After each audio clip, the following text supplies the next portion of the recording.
오늘은 예수님께서 첫 번째로 자신이 죽으실 것과 또 부활하실 것에 대해서 제자들에게 얘기한 그런 내용입니다. 사실은 3번, 더 많게도 예수님께서 말씀하셨지만 성경에 3번 예수님께서 죽으실 것과 부활하실 것에 대해서 말씀하셨다 하는 장면들이 나오는데, 오늘은 그 내용들을 전체적으로 보면서 예수님이 가지고 있는 생각과 제자들이 가지고 있었던 생각의 차이가 무엇인가 하는 것을 돌아보면서 우리가 가지고 있는 신앙생활의 삶의 방향성과 주님께서 우리에게 원하시는 신앙의 모습은 어떤 것인가, 그래서 얼마만큼 또 우리는 그런 차이를 가지고 신앙생활을 하고 있는가를 스스로 점검할 수 있는 그런 시간들을 좀 가졌으면 좋겠습니다. 오늘 본문 바로 앞에는 아주 유명한 내용이 나옵니다. 예수님께서 제자들과 함께 가이사랴 빌립보라는 지역으로 가십니다. 이 가이사랴 빌립보는 사도행전에 나와 있는 그 항구 도시인 가이사랴가 아닙니다. 다른 곳입니다. 갈릴리 위쪽에 있는 휴양 도시 같은 곳인데, 그때 당시 헤롯이 왕에게 잘 보이기 위해서 특별히 신전을 만들고 그래서 귀족들이 와서 쉬던 곳이 바로 이 가이사랴 빌립보입니다.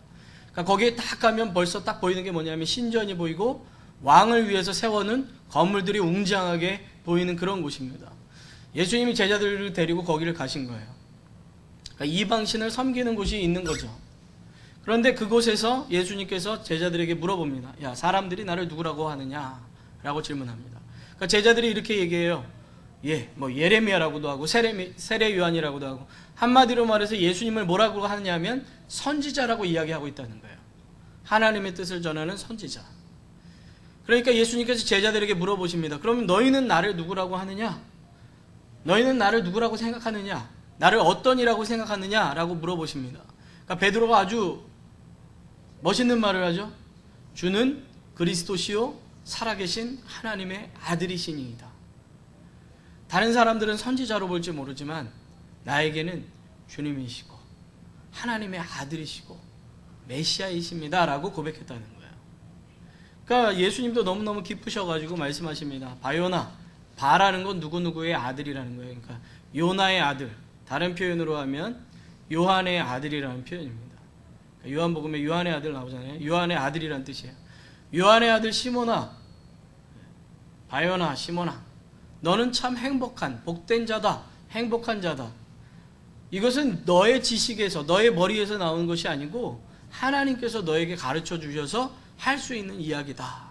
그러니까 우리의 신앙 고백은요, 사실은 주님이 우리에게 은혜 주시고 지혜를 주셔야 가능하다는 거죠. 그런 것처럼 어쨌든 베드로의 그 고백에 대해서 칭찬하시면서 내가 이 고백 위에, 이 터 위에, 베드로라는 이름 자체가 뭐냐면 반석이에요. 돌이라는 말이거든요. 내가 너의 이름처럼 그 반석 위에 교회를 세우겠다. 내 교회를 세우겠다. 그래서 음부의 권세가 너를 흔들 수가 없을 것이다. 천국 열쇠를 줄 것이다.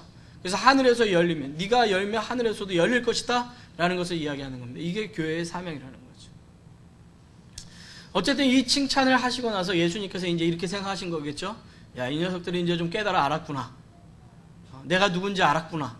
그래, 그러면 이제 내가 해야 할 일을 제자들에게 가르쳐 줘야 되겠다라고 생각하시고 제자들에게 말씀하신 겁니다. 뭐라고요? 오늘 성경 말씀을 보면 주님께서 이렇게 말씀하시잖아요.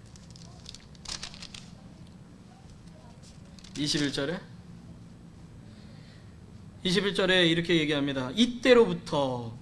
이때로부터는 무슨 말이에요? 바로 앞에 있는 말을 받는 말입니다. 이 이때로부터라는 말은요, 성경에 3번이 나오는데 마지막에 나오는 것은 가룟 유다가 이때로부터 예수님을 팔 생각을 했다 하는 얘기고, 앞에 나와 있는 2개의 이때로부터는 예수님의 사역과 관련된 겁니다. 그래서 마태복음 4장에 보면 예수님께서 이때로부터 복음을 전파하시니라, 회개하라 천국이 가까이 왔느니라 할 때 이때로부터라는 표현이 쓰이고, 그리고 여기에서 2번째로 어떻게 보면 예수님께서 생각하시는 이때로부터의 마지막 이때로부터가 나오는데, 그것은 바로 예수님이 십자가에 죽으실 것에 대해서 말씀하시는 장면에서 나오는 겁니다. 이때로부터 예수님께서 뭐라고 얘기하시냐면, 자기가 예루살렘에 올라가 장로들과 대제사장들과 서기관들에게 많은 고난을 받고 죽임을 당하고 제3일에 살아나야 할 것을 제자들에게 비로소 가르치죠. 비로소 가르쳤다는 것은 가르치기 시작했다라는 말입니다. 그러니까 바로 이 순간, 베드로가 예수님에 대해서 신앙 고백을 하는 바로 그 순간부터 예수님께서는 죽으실 것과 부활하실 것에 대해서 말씀하신 겁니다. 그런데 22절에 베드로가 어떻게 합니까? 예수를 붙들고 가나요. 붙들다라는 말은 뭐냐면 붙잡아서 내 옆에 붙였다는 겁니다. 마치 이렇게 팔짱을 끼는 거죠. 아니면 누군가가 이렇게 조용하게 얘기할 때 내 옆으로 와봐 라고 얘기할 때처럼 그렇게 예수님을 옆으로 붙들었다는 거예요. 그리고 가나다라는 말은, 우리가 보통 가나다라는 말은 뭐죠? 신하가 왕에게 뭔가를 이야기할 때 가나다라는 표현을 쓰지만 여기서의 가나다는 그런 표현이 아닙니다. 여기서의 가나다는 어떤 표현이냐면은 책망하다, 꾸짖다, 경계하다라는 말이에요.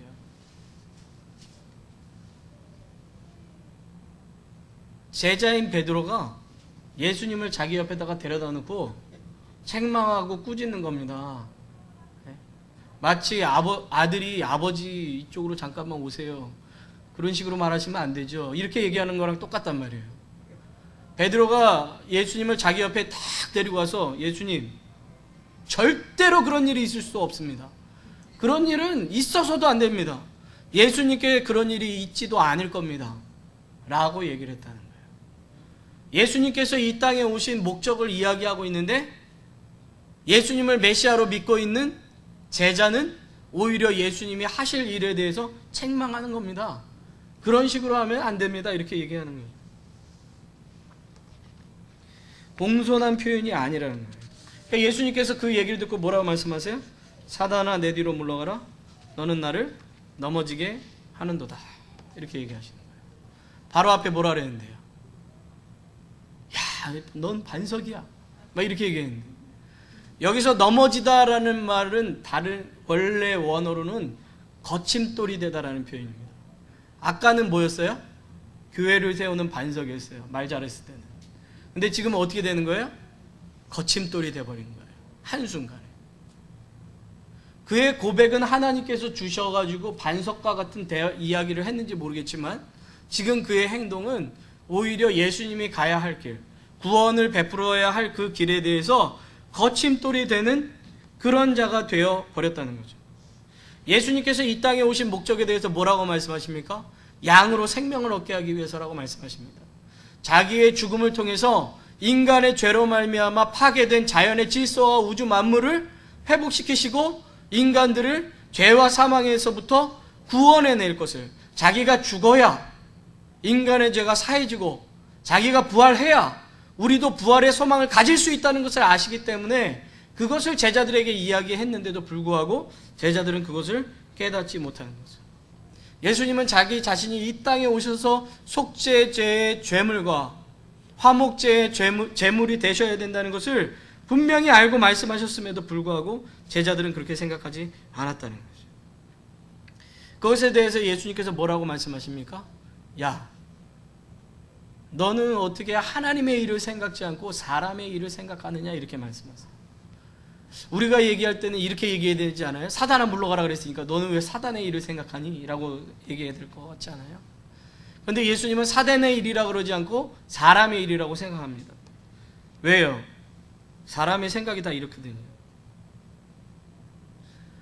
어떤 고난과 어려움과 이런 것들보다는 그냥 평안과 안주함을 얻고 싶어요. 하나님을 통해서 내가 뭔가를 얻고 싶다는 거예요. 사람들이 종교를 갖는 이유가 뭡니까? 그 종교를 통해서 내가 뭔가를 얻고 싶으니까. 기독교도 마치 그런 종교처럼 생각해서 내가 교회 나가면 뭔가 복 받을 거라고. 복 받아요. 근데 우리가 생각하는 그런 복과 좀 차원이 다른 거죠. 근데 우리는 하나님을 통해서 자꾸 뭔가를 얻어내고 싶고 예수님을 통해서 뭔가를 얻어내고 싶은 겁니다. 뒤에도 얘기하겠지만 제자들은 예수님을 통해서 뭔가 얻어내고 싶은 게 있었어요. 예수님이 오병이어 기적을 일으켰을 때 사람들은 어떻게 했어요? 구원받고 싶어서가 아니고 떡 먹고 싶어가지고 예수님께 나왔다고 그렇게 얘기해요. 그런데 지금 신앙생활하는 사람도 대부분 어떻게 생각합니까? 떡 먹고 싶어서 교회 나온단 말이죠. 그게 실제 사람의 생각이고 우리의 생각이라는 것을 성경이 우리에게 이야기하고 있다는 거죠. 그래서 마치 헌금을 많이 하면은 내가 더 많은 것을 돌려받을 거라고 생각합니다.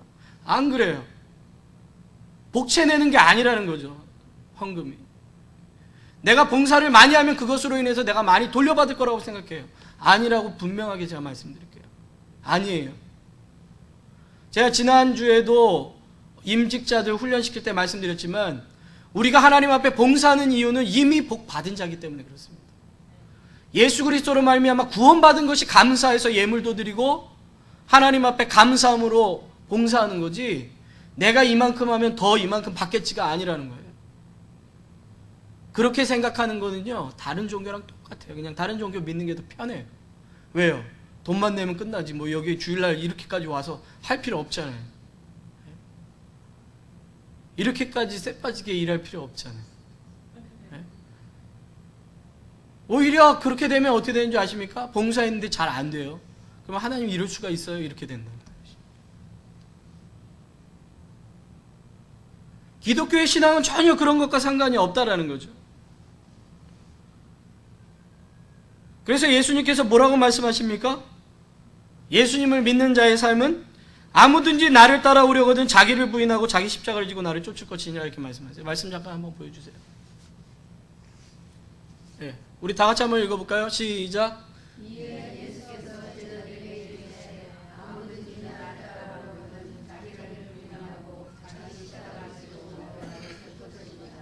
이것이 바로 그리스도인의 삶이라는 것입니다.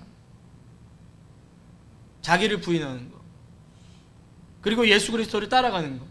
왜요? 예수 그리스도 안에 참 생명이 있기 때문에 예수님께 나아가는 겁니다. 그분을 통해서만 우리에게 참 생명이 돌아오기 때문에 주님 앞에 나아가는 것입니다. 내 욕심을 채우기 위해서 이 땅에 다른 사람보다 조금 더 살기 위해서 신앙생활하는 게 아니라는 거예요. 그러기 위해서 예수님 쫓아가는 게 아니라는 거죠. 그것을 우리는 분명히 기억해야 됩니다. 인간들은 지금까지 어떻게 살아왔냐면 남들보다 좀 더 낫게 살기 위해서 노력했어요. 그래서 남들보다 좀 더 나은 삶을 위해서 열심히 돈 벌려고 했습니다. 가장들이, 우리의 아내, 우리의 남편들이, 아니 우리의 자식들이 조금 더 나은 삶을 살게 하기 위해서, 우리의 가정이 조금 더 행복하기 위해서 열심히 일했어요. 그래서 지금 오는 게 뭐죠? 남편들이 나중에 다 리타이어하고 돌아올 때 어떻게 됩니까? 가족 중에서 외톨이에요. 일만 하고 자녀들과 대화할 시간 없고 부부간에 같이 이야기할 시간 없으니까 나중에 어떻게 되냐면 집에 가도 아무도 대화할 사람이 없습니다. 말이 통하는 사람이 없어요. 자녀들은 마치 돈 벌어다 준 기계처럼 생각해요. 그리고 나서 이렇게 얘기합니다. 평생을 열심히 일했는데 아버지가 해준 게 뭐 있어요? 이렇게 얘기합니다. 그게 우리 인간의 삶이라는 거예요. 가정을 위해서 노력했지만 오히려 가정이 파괴되는 경험을 이 땅에서 하고 있습니다. 여인들이 요즘은 성공을 위해서, 자기의 성취를 위해서 열심히 일하지 않습니까? 근데 결국에 자기의 성취를 위해서 열심히 일하고 뒤돌아보니까 뭐예요? 여자로서 얻어야 될 진짜 행복, 가정과 자녀의 행복이 없어요. 이렇게 오래 살아보니까 아이 자식 낳아봐야 무자식이 상팔자더라, 그렇게 생각하실 수 있겠지만 하나님이 진짜 우리에게 주신 여인의 참된 복은요, 생명을 잉태해서 생명을 낳는 거예요. 그 자녀를 기르는 게 참 복입니다. 그러니까 성공이라는 걸 위해서 열심히 살아갔는데 오히려 돌아온 것이 마음속의 공허함과 허무함이라는 거죠. 창세기 11장에 보면 인간들이 바벨탑을 쌓고 큰 성을 쌓습니다. 흩어짐을 면하기 위해서. 결국 어떻게 됩니까? 흩어져 버리죠. 그들이 그 쌓는 성이 마치 우리가 한자성어로 사상노각이라고 그러지 않습니까? 모래 위에 집 짓는 것 같은 거예요. 인간의 방법이라는 게, 인간의 생각이라는 게, 인간이 추구하는 것이. 더 잘 살겠다고 열심히 자연을 개발했는데 오히려 자연을 파괴시켜서 그게 우리에게 후폭풍으로 지금 돌아오고 있지 않습니까? 전 세계의 어느 곳도 물이 부족해져 가고 있고, 옛날에는 그냥 물 아무 데서나 떠서 마셔도 되는데 이제 물이 오염돼서 사 먹어야만 되고 정수기 설치해야만 되는 거예요. 날씨도 옛날 같지 않잖아요. 이제는 봄과 가을이 사라진다 그래요. 여름과 겨울만 있는 거예요. 막 더웠다가 조금 시원해지려고 그랬더니 겨울이에요. 막 추워가지고 이제 좀 따뜻해지나 보니까 또 더워요. 이제 점점 이런 때가 오게 되는 겁니다. 해일, 지진 이런 게 다 어떻게 오는 겁니까? 막 사람들은 그래요. 막 하나님이 벌 주시는 거 아니에요. 사람들이 자기 무덤 판 거예요. 그래서 예레미야에서 뭐라고 얘기하냐면 인간이 지은 죄가 두 가지가 있는데, 한 가지는 생명의 근원된 하나님을 버린 것과, 두 번째는 웅덩이를 팠는데 터진 웅덩이, 결국에는 물을 받을 수도 없는 웅덩이 파고 살고 있는 것이 인간의 현실적인 모습이다라고 가르쳐 준다는 거죠. 그걸 부인하고 예수 그리스도를 쫓아갈 수 있는 것. 내가 추구하는 행복이 아니라 하나님이 내게 주시려고 하는 행복을 쫓아가는 삶이 진정한 행복의 삶이라는 거죠. 그러기 위해서 자기 십자가를 지고 나를 따르라고 말씀하십니다. 우리 자기 십자가에 대해서 이렇게 자주 오해를 해요. 가정 형편이 어렵거나 나한테 힘든 일이 오는 게 자기 십자가라고 생각하는데 아닙니다. 예수님이 가정 형편 어렵다고 이거 나 십자가 지고 가는 거야 이렇게 얘기하지 않았잖아요. 뭘 위해서 사는 게 자기 십자가를 지는 거예요. 주님의 말씀대로 살아가는 게 자기 십자가를 지는 거예요. 나의 상황과 형편과 처지와 상관없이 주님이 말씀하시면 그 말씀에 순종하면서 나가는 게 자기 십자가를 지고 가는 삶입니다. 내 생활에 자아도취되는 게 십자가를 지는 삶이 아니에요. 우리는 신앙의 삶이 이미 이렇게 세속적이고 세상적인 다른 종교를 믿는 것과 똑같은 신앙생활을 지금 하고 있다는 거죠. 이게 제자들의 삶입니까? 베드로만의 생각입니까? 아니요. 저의 생각이고 우리들의 생각이라는 거예요. 모든 인간은 기본적으로 갖는 생각이라는 거죠. 그래서 지난주에 말씀드린 것처럼 예수님을 믿고 예수 그리스도의 이름으로 세례를 받은 자는 날마다 자기를 부인하는 싸움과 자기를 쳐서 복종시키는 싸움을 해야 된다고 성경이 이야기하고 있는 겁니다. 그래서 예수님이 나를 따르라고 말씀하고 계시는 거예요. 이렇게 말씀하셨는데도 지금 제자들은 그것을 깨닫지 못하는 거죠. 마태복음 17장 22절에도 갈릴리에 모였을 때 예수님께서 제자들에게 이렇게 말씀하십니다. 야, 나 이제 올라가서 죽어야 돼. 그리고 3일 만에 부활해야 돼. 라고 얘기하는데 제자들이 뭐라고 얘기가 나오지 않아요. 이렇게 나와요. 근심하고 두려워 아무도 예수님께 질문하는 사람이 없더라. 왜요? 현실이 될까봐 두려운 거예요. 예수님이 죽을까봐 걱정되는 거예요. 예수님이 죽는 게 왜 걱정돼요? 예수님이 왕되어야 되는데 지금까지 그것 때문에 쫓아왔는데 예수님이 왕 안 되고 죽으면 나는 지금까지 쫓아온 게 뭐야? 이런 생각이 드는 거죠. 내가 지금까지 봉사한 건 뭐야? 내가 지금까지 가정을 내버려두고 쫓아온 건 뭐야? 내가 지금까지 하나님, 예수님 때문에 얻으려는 거 하나도 못 얻은 건 뭐야? 다 헛수고잖아. 그런 생각이 드는 겁니다. 그래서 세 번째 아주 이 얘기에 대해서 분명하게 얘기합니다. 마태복음 20장 17절 이하에 보면 이런 장면이 나옵니다. 예수님께서 세 번째로 죽음과 부활에 대해서 말씀하세요. 그런데 바로 그 다음에 뭐가 나오냐면은 이런 내용이 나옵니다. 세베대의 아들들, 이 세베대의 아들들이 누구냐면 야고보와 요한이에요. 야고보와 요한이 자기의 엄마를 예수님한테 딱 보내는 겁니다. 치맛바람 좀 날려달라는 거죠. 왜냐하면은 베드로와 요한의 어머니, 이 사람이 누구냐 하면은 이 사람이 예수님의 어머니 마리아와 친형제 관계입니다. 쉽게 말해서 나한테 누구예요? 이모예요. 이 야고보와 요한은 누구예요?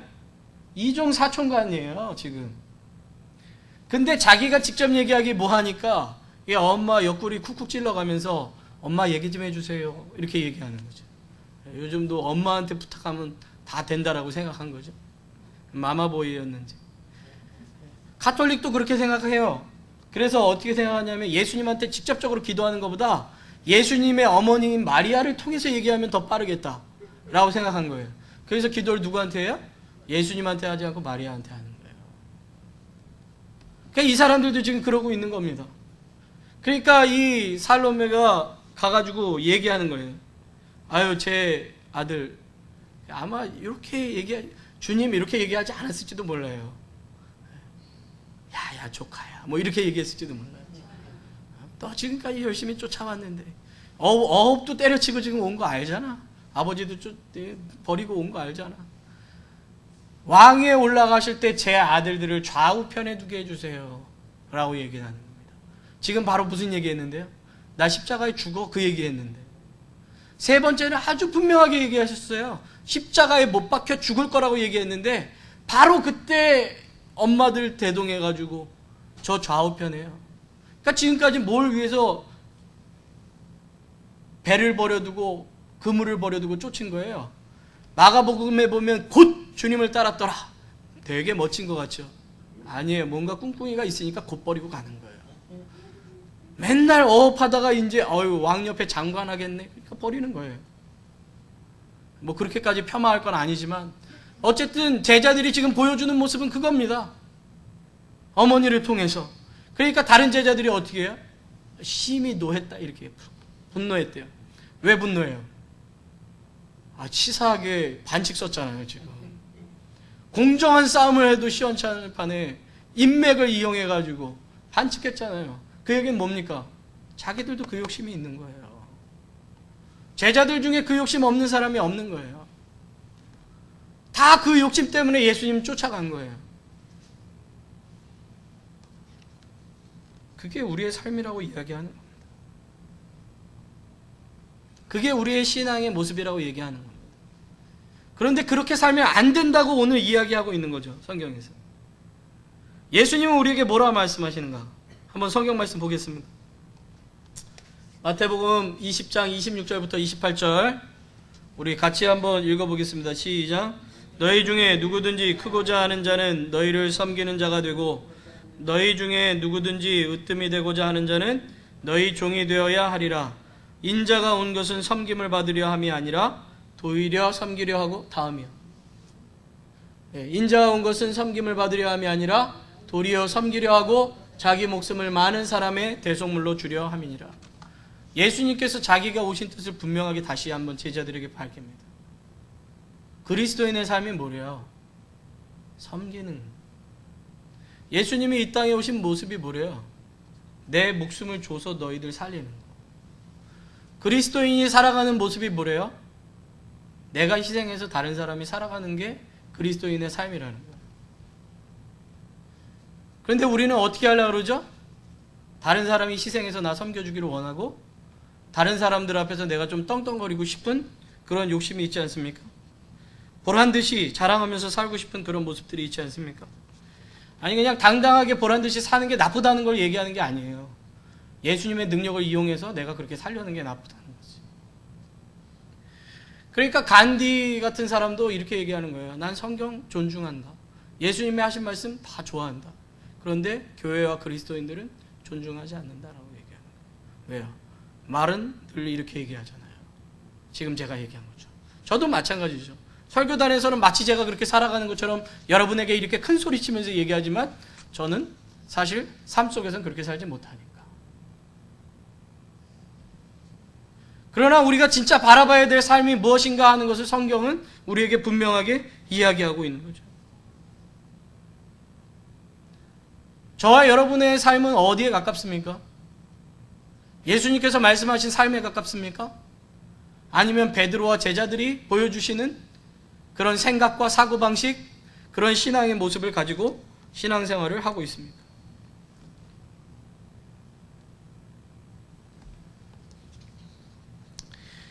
어쩌면 우리가 이런 신앙생활, 그러니까 제자들이 원하는 신앙생활을 한다면요, 그리고 그때 당시에 청중들이 원했던 신앙생활을 한다면 우리는 아마 그들과 똑같은 실패를 반복하게 될 것입니다. 회중들이 어떻게 했어요? 당신이 하는 말 너무 어려워. 우리는 떠나겠어. 떠나버리죠. 또 어떤 청중들은 어떻게 합니까? 예수를 십자가에 못 박아라. 이렇게 얘기하죠. 제자들은 어떻게 합니까? 예수님께서 3번이나 이야기하고 너희는 나를 위하여 깨어 있어라. 깨어 기도하라. 라고 얘기했는데 어떻게 하죠? 예수님이 잡히는 순간부터 도망치기 시작합니다. 다 버리고. 두려워 떨면서. 베드로는 어떻게 하죠? 예수님을 3번 부인하죠. 아마 우리도 이런 신앙생활을 계속해서 한다면 언젠가는 아이고 예수 믿으면 잘 될 줄 알았더니 이거 예수 믿었더니 괜히 내 돈만 매주 그냥 헌금이라고 나가고 맨날 손해만 보네. 주일날 놀러도 못 가고 거기 가가지고 괜히 앉아있다. 그 젊은 목사 하는 얘기 그냥 잔소리처럼 듣고 있다. 이게 뭐냐 내 인생 쫑쳤네. 그렇게 생각할지도 몰라요. 야 차라리 점치는 게 낫지. 그거. 복채 주고 그냥 부적 하나 써서 탁 붙이면 시원하잖아요. 그것 때문에 신경 쓸 것도 없고 머리 쓸 것도 없고 죄책감 가질 필요도 없잖아요. 근데 우리가 마치 이 신앙생활 하는 거를 다른 종교를 마치 기복적인 종교를 믿는 것처럼 그렇게 신앙생활을 한다고요. 우리가 계속해서 이런 신앙생활을 한다면 우리는 결국에는 우리의 종말은 제자들이 하는 모습들과 똑같을 것입니다.